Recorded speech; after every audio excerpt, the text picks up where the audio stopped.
এই জন্য আমি আমাদের এলাকার শুধুমাত্র আমার ধর্মকেন্দ্রিক চিন্তা চেতনা নয়, আমার চিন্তা চেতনা হচ্ছে শিশু কিশোর।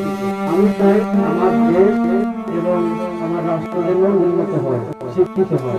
প্রধানমন্ত্রী চাইছেন দেশ উন্নত হচ্ছে, কিন্তু দেশ কেন উন্নত হবে? আমার গ্রাম এবং আমার এলাকা তো এই দেশের একটা অংশ। যদি আমার এলাকা কিংবা আমার গ্রাম যদি উন্নত না হয়, বাংলাদেশ কখনো উন্নত হতে পারবে না, কখনোই শিক্ষিত হতে পারবে না। তাই আমার প্রচেষ্টা হচ্ছে আমার এলাকার ছাত্রছাত্রীদের শিক্ষা দেব। এই প্রচেষ্টা থেকে আমরা বিভিন্ন প্রাথমিক তারা ভালো ভালো কাজে মনোনিবেশ করছে। আজকে তারা যদি লেখাপড়া না করতো আর ভালো জায়গায় যদি না যেতে পারতো, তাহলে এই চিন্তা তাদের মাথায় আসতো। আজকে হয়তো তারা ইয়াবা ব্যবসা, মদ, গাঁজা এই নিয়ে ব্যস্ত থাকত। কিন্তু তারা শিক্ষিত হয়েছিল বলেই এবং সুশিক্ষায় শিক্ষিত হয়েছিল বলেই এই এলাকাকে তারা একটি উন্নততর এলাকা গঠন করার জন্য একটি শিক্ষা প্রতিষ্ঠান এখানে তৈরি করছে, একটি সংগঠন তৈরি করেছে। এখানে আপনারা দেখেছেন এই বন্যার সময় এই অগ্নিবীণা সংগঠনটা যথেষ্ট কাজ করেছে, যেটা আপনারা সবাই যুব সমাজ যারা আছে তারা যেভাবে এলাকার জন্য কাজ করছে, তার বক্তব্যের মধ্যে আসলে অনেকটা আবেগ ছিল, সেটা আপনারা বুঝেছেন, অবশ্যই সবাই বুঝেছেন। কিন্তু তার বক্তব্যের মধ্যে একটা আবেগ ছিল, আমি লক্ষ্য করেছি। তার চেয়ারের মধ্যে একটা আবেগী চেয়ার ছিল, কথার মধ্যে একটা আবেগ ছিল। এই আবেগটা হয়তো আমরা সবাই বোঝার প্রয়োজন আছে। সেই আবেগটা কি? সেই আবেগটা হচ্ছে ঐক্যবদ্ধ থাকা, সেই আবেগটা হচ্ছে সবাই সহযোগিতা করা, সেই আবেগটা হচ্ছে এই এলাকার উন্নয়নের জন্য কাজ করা, সেই আবেগটা হচ্ছে এই মাটিকে, এই কামারচা গ্রামের মাটিকে সে ভালোবাসে, এখানে তার জন্মভূমিকে ভালোবাসে। এই ভালোবাসে বলে তারা কিন্তু আজকে সবাই লক্ষ্যবদ্ধ কাজ করতে যাচ্ছে। এই হিসাবে এই আবেগকে কিন্তু আমাদেরকে গুরুত্ব দিতে হবে। এই আবেগকে যদি আমরা গুরুত্ব দিতে না পারি, তাহলে তারা কিন্তু অনেক সময় নষ্ট হয়ে যাবে। তারা অনেক সময় তাদের চিন্তাধারা থেকে সরে যাবে। তারা চেষ্টা করবে ভালো করার জন্য।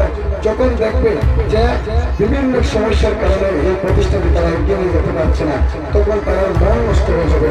আর যখন মন নষ্ট হয়ে যাবে, তখন দেখবেন এক সময় যে চিন্তা করে তারা এগিয়েছিল, সেই চিন্তা থেকে তারা সরে যাচ্ছে। আমরা সবাই, আপনারা সবাই কিন্তু সমস্যার সম্মুখীন হবে। ভবিষ্যৎ প্রজন্মের জন্য তারা কাজ করছে, তাদেরকে সহযোগিতা করতে হবে। এবং আমি কথা দিচ্ছি, আমার পক্ষ থেকে যতটুকু সহযোগিতার প্রয়োজন আছে আমি সহযোগিতা করবো।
Bali